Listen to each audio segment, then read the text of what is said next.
Joel, one of the phrases you have used with me that always made me laugh, but was so picturesque, trunk slammers. Oh my gosh, yes. It's not a slam on my industry because we all started there. That's when you work out of your car and everything that you need to clean a building is in your car and your trunk. You pull up to the site, you open the back of your car, you take everything out that you need, clean the facility, put it all back in and slam the trunk and move off. We're all there. I'm sure a lot of the clients listening might even be there or even a little bigger than that. You're working out of your vehicle. You're working out of your house. I started in an apartment. I started in a house that I rented, but I only rented half of a house. And as I've grown my company, I'm in an office building, and several of my clients that even listen to this podcast, they started in their homes and now they have office buildings that they're renting. And I even remember, hey, at what point should we be looking at office space? And the clientele that you have changes over time. When your consulting clients are listening to this podcast, they're probably not hiring yet. It might just be them and one other person. It might be a significant other. It might be their best friend. It may be a family member. So they're there, they're listening. By the way, if that's you, we're glad you're listening. Absolutely. Right now, they're working out of their car. Car, van, pickup truck. Whatever that vehicle might be. That's right. But they listen in, they gain some knowledge, they gain some experience, they gain some billings, and eventually they're incorporating. So we've gone from cars to corporations. Yes. And when I started the company, I got a tax ID number and so I could collect the sales tax. But I know a lot of companies don't necessarily start out like that. Mm-hmm. They're collecting money on Zelle or Venmo or Cash App, things like that. The federal government's starting to look a little closer. So you're going to want to make sure that you're doing that. And let's also be clear, no matter when you start, the best advice is keep clean books. Keep clean books, as well as have a separate bank account so that you're not mixing money. As your first clients, they may be somebody that you know that has a small 1 or 2 room office.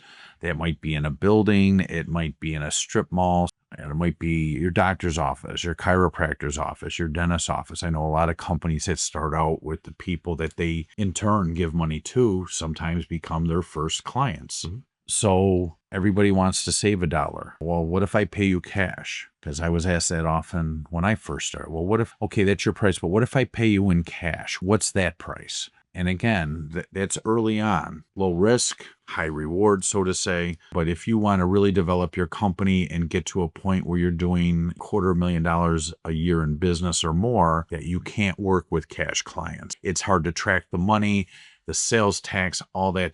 When you're starting out, and that's the way it is. And then you get to the point, I want to make this a career, not just some side money.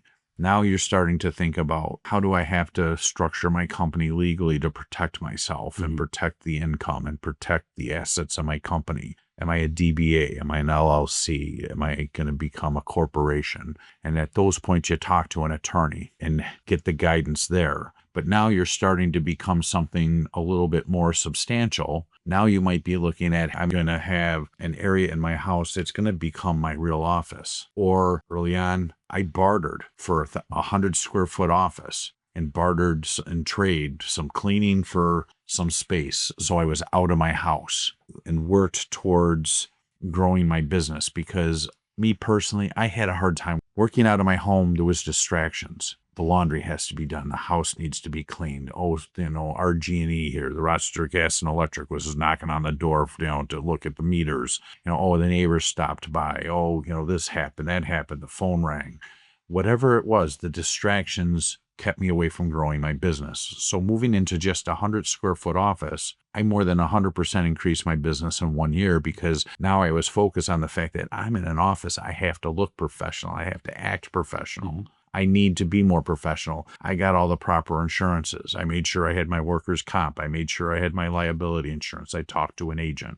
Well, billings grew. I outgrew a 100 square foot office. There was now 2 of us working out of an office. It's hard to work with 2 people in 100 square feet. So we found a guy that we did a lot of work for. He had some empty office space. He rented us empty office space in return for referrals back and forth so that he could grow, we could grow. Mm-hmm. And then we were on our way to having a more sizable office. We ended up having now 2 vehicles that were able to go to buildings. We had more equipment. We had to store chemicals. Can't necessarily do that when you're running around just working on a cash business. Right. And we wanted to continue to grow until we moved into the location now that I hold my office in, which is 3,000 square feet. When we moved into this place, we were like, oh my goodness, how are we going to ever fill this space? Oh my goodness, all these years later, this space is almost bursting at the seams sometimes. But that's because we've grown to a point where we have people working for us, and we have to store equipment. We have to store products. We have to store consumables.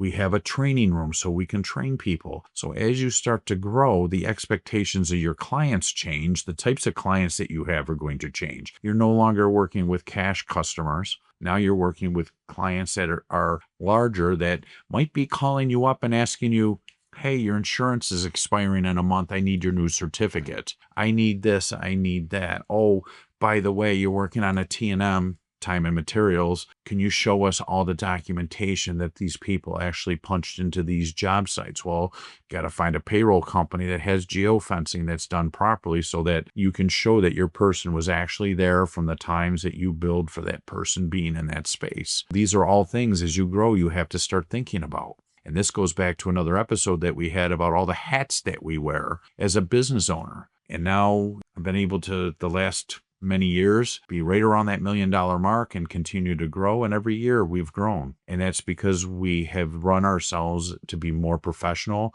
The types of companies that call us up or send us documents through email from our contact forms, we have a steady flow of new potential customers coming in all the time. We didn't have that in the early days. It was a lot of door knocking. It was a lot of introducing ourselves. So you end up growing into this over time. There's no knock on starting out with absolutely nothing. Well, and I know we divulged this in another episode. I started the seed money of this company by selling Mary Kay Cosmetics. I started this company with $117 and I bought a vacuum cleaner from one of the best brands on the market, used, and it was 7 years old when I got it, and it's still in use 13 years later.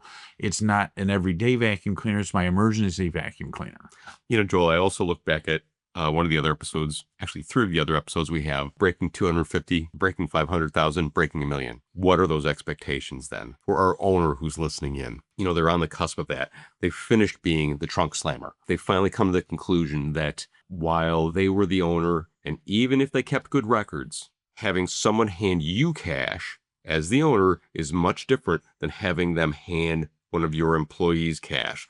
That can get very complicated very quickly, even if that employee is an honest individual. Raises a lot of potential questions. I worked for a company where that happened, where the person paid the technicians in cash. And what the person called and told the owners about how much cash was given was not in return what was turned over. That makes for very delicate situations. Yeah. Because it is cash and there's no proof of how much was really turned over. Right. All of those pieces go into helping an owner get a good coach to help them understand how to grow. So for the cleaning company owner who is listening and really wants to grow their business the right way, wants to grow it consistently, grow it reliably, and get it to the point that you can actually relax into your ownership, I encourage you to contact Joel. He has so much experience doing this. He has so much experience counseling people on how to do this and how to avoid some of the scars. You don't have to own them all. Joel, thank you. You're welcome.